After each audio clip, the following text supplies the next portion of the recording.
What's up everyone, Curio back again, and today I'm gonna be creating a CSGO knife tier list. So hopefully you guys are excited for this one. It's a bit of a different video, not just case openings. But without further ado, let's begin. Firstly, we have the Bowie Knife. Now the Bowie Knife, I like it and I also don't like it because it has a lot of surface area to display your so-called patterns of certain knives, like if you have a sapphire, ruby or emerald, or like a Doppler or something like that. It looks very nice, but I do think it's a bit too big and it's a bit too uncomfortable. The inspect animation also looks like you're gonna kill yourself, so not for me. But I'll put it at B tier.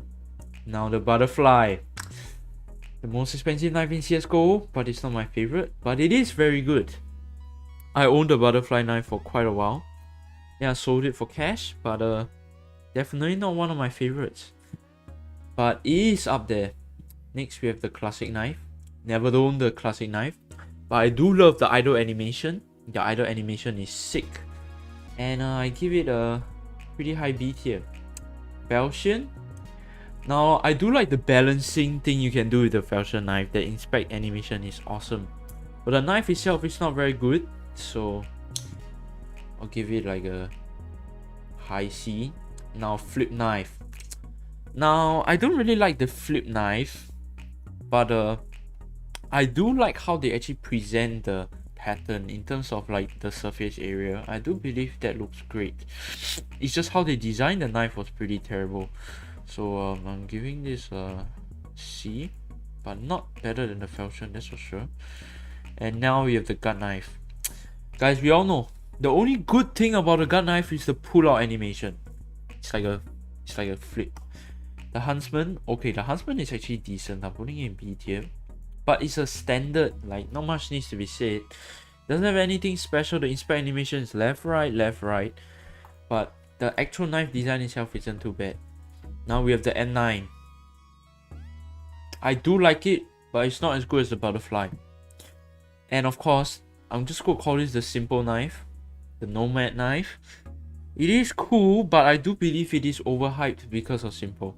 It started out cheap, but only because simple used it, the price skyrocketed, and now it's like that forever. And it is cool because you like cutting yourself and whatever, like the flick. But it's personally not my favorite, so I'm gonna put it in like B. Definitely better than Bowie and Huntsman, but I prefer the classic knife. Now we have the Paracord. The Paracord, of course. Just I would say it's a bit underrated, but definitely not very good. So B, low B. Definitely better than these two. Skeleton. Oh, I love skeleton knife. Love the skeleton knife. I didn't actually own a skeleton knife before, but I've seen many different people using it, playing with it. It's just like it's a unique form of spinning your karambit or Talon, and honestly I quite like it. I like the sharp design of the blade.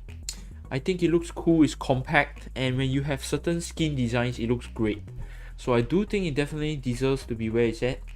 Not as good as the butterfly though. Definitely better than the M9. Stiletto. Now this is a cool one. People either hate the Stiletto, wow, what a joke, let me just call it that. People either hate the Stiletto because it has very little surface area, so even if you own a very nice pattern you won't be able to see much of it, but the animation of you flipping it is really cool. So I do give it a high B. I don't like it over the Nomad, but it is better than the rest. But yeah. Now we have the survival knife. Now I like the design of the survival knife, but Valve weren't really innovative when they released this set of knives in terms of unique pull-out or inspect animation. So I'm not really a fan of this. Maybe it had cooler inspect animations, but no, currently not really. Yeah, C tier. Not better than the flip knife actually. And we have the Talon. Talon is just a mediocre A. People call it a copycat of the karambit. I do like it, but it's like, it's not for me, you know. I'm a karambit guy. Oh, and this is my S tier. First one, Ursus.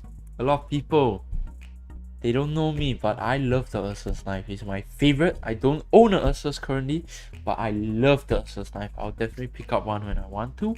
It's my favorite knife. And unfortunately, the next one, not much needs to be said here. It's like the flipping animation. I love the surface area to handle ratio. It gives you just enough of the pattern that you need to see. Shows you just enough. And unfortunately, from here we go to the butt plugs. Pay to lose, so we are skipping that. This is my second S tier knife, the Karambit, a classic. The first knife I ever owned and unboxed in CSGO, if you guys didn't watch my unboxing video, was a factory new Karambit freehand. So I played with that for a long time, and I definitely liked it a lot. And from here, not much needs to be said about the classic, but from here we need to go to the Navaja knife. Unfortunately, I do think this is a D tier knife, but it is better than the butt plugs because it actually doesn't make you lose sometimes, so that's fine. Now we have the bayonet. I love the bayonet. It is my favorite.